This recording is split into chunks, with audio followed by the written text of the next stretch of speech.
এই জিনিসটা বানানো। হ্যাঁ? এটা নাকে ধরো ধরো এটা। আচ্ছা, আর এটা নেন। আর এটা কি এক জিনিস?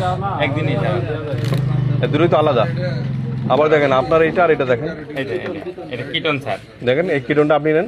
এটা কি এই কিটন আপনার? আপনার এখান থেকে আপনার এখানে আরো আছে। আর এটা হচ্ছে এটা অরিজিনাল কিটন। তাহলে দুঃখজনক ব্যাপার হচ্ছে যে ফার্মেসির দোকানে বিএসটি থাকার কথা না, সেখানে বিএসটির পণ্য রাখছেন। আবার বিএসটি আর এই ধরনের সোপ যেটা আমরা বারবার বলি যেগুলো বিক্রি করা যাবে না, তারপর আপনারা বিক্রি করছেন। কিছু মানুষের চাহিদা আছে বা কিছু আপনাদের প্রেসক্রিপশন আছে, এই জন্য করেন। কিন্তু সেইখানে যদি ভেজাল হয়, আচ্ছা আপনি বলেন এইটার এটা ঠিক আছে, আপনি বলেন এই যে এটা একটা ভীমের, এটা দেখেন এটা ভীম দিয়ে বানাইছে। আর এই যে আপনি যেটা দিয়েছেন এটা হচ্ছে যে তিব্বত সাবান দিয়ে আপনার এটা করা, দেখেন ফ্লেভারটা দেখেন। সরি যে এইটা সরি যে এইটা দেখে বোঝা যাচ্ছে। আর ওইটা দেখেন না, প্রশ্ন হচ্ছে তুমি যে এই প্রোডাক্টটা নিয়ে আসছো কোথা থেকে নিয়ে আসছো? ভাউচার তো থাকবে। তুমি কি ওদের কোম্পানি থেকে নিছো? না, এটা আসছে ঢাকা থেকে। তুমি ঢাকা থেকে মাল কেন কিভাবে নিয়ে আসো? নকল মাল নিয়ে আসো, কোম্পানি ভাউচার নেই, আমরা ভাউচার নেই। যেমন ওনাদের ভাউচার আছে, এটা কাগজপত্র আছে, এই যে এটা সব আছে। ওরা তো টোটালি একই জিনিস। এখন যে এই আচ্ছা আমরা একটু জিনিস দেখাই, একই জিনিস একই রকম। এইদিকে বোঝার কোনো উপায় নেই, এইদিকে বোঝার কোনো উপায় নেই। শুধু একটাই জিনিস, পিএবি পাপ কোড, এটা হচ্ছে আসল। আর এছাড়া এখানে সব এটা হচ্ছে কিএন মানে নকল, এটা বোঝা যাচ্ছে। তা এই হচ্ছে যে অবস্থা, এটা বিভিন্ন ওই অঞ্চলে চলে, ওই অঞ্চল থেকে এই অঞ্চলে দিছে, বা রিপোর্ট এরকম আসতেছে।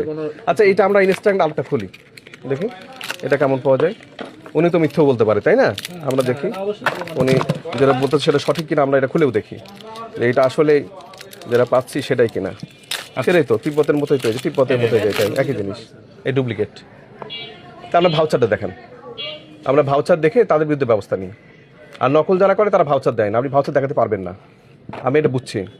স্যার এই যে হ্যাঁ, এটা হলো ঢাকা থেকে। হ্যাঁ, ঢাকা থেকে আপনি জানেন আপনার কারসাজি রেস্টুরেন্ট আছে, নাহলে আপনার ইয়ে না পারলে আপনি আসলটা না নিয়ে নকলটা নিচ্ছেন। আপনার ওইখানে পাশেই যারা আছে, আমরা তো এটার জন্য, আমি যখন আমার কাছে অভিযোগ আসছে, সাথে সাথে কালার দেয়, সেই কোম্পানির লোকজনকে ডেকে ভালো করে বুঝে তারপর আমি এখানে আসছি।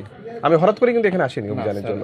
আমি আপনাকে বিষয়টা বলি স্যার, এই প্রোডাক্টগুলো এখানে দাম যে দামটা নেয়, আমাকে একজন বললো ঢাকা থেকে নিলে একটু কম পড়বে। আমি জানি না এটা এরকম ভেজাল। তো ঠিক আছে ভাই, আপনি ঢাকা থেকে যখন নিলেন তার তো ভাউচার নেবেন, যদি কোনো কিছু হয় তখন আমি তাকে কি ফিডব্যাক দেখাবেন? ভাউচারটা আমাদের কাছে ছিল স্যার, আমি আবার সেদিন মিস্টেক করে অনেক। এটা বলবেন না, নকল জিনিস যারা দেয় এই পর্যন্ত কেউ ভাউচার দেয় না। জিজ্ঞেস করেন যে ব্যবসা করে, আমরা ভাউচার পান নকল জিনিসের? কখনোই পাইনি। আমি নাম্বার নিয়ে কিছুই করতে পারবো না, নাম্বার ওটা একটা আপেক্ষিক জিনিস। যে আপনি নাম্বার দিয়ে ও পারলে আমাকে আর বকবে, সাপোজ আমি কিছু করতে পারবো নাম্বারে, কতজন কত কিছু করে যাচ্ছে, ওটা এটা দেখাবেন না। এটা ডকুমেন্টারি জিনিস, এটা তুমি দিয়ে করছো, তুমি তো সমিতির সদস্য, বলো এই নকল মাল যে বিক্রি করতেছো, ওষুধ বিক্রি করতেছো, এর জন্য কি সমিতি কোনো দায়িত্ব নিতে পারবে? না তুমি না দায়িত্ব নিতে পারবে? তুমি যখন একটা জিনিস কম পাও তার মানে কি? তখন আপনি বুঝেন না, আপনি বুঝেন না। কম যখন বুঝছেন, কম দিচ্ছে কেন, কারণ দিচ্ছে, এ তো কম কেন দিচ্ছে?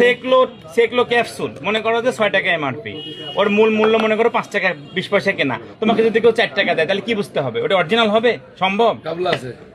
এর নাম্বারটা 01879। এটা দিয়ে আমি কোনো কিছু করতে পারবো না, আপনি ওনাকে দিতে পারেন, কথা বলতে পারে, আমার বিষয়টা না। স্যার আপনি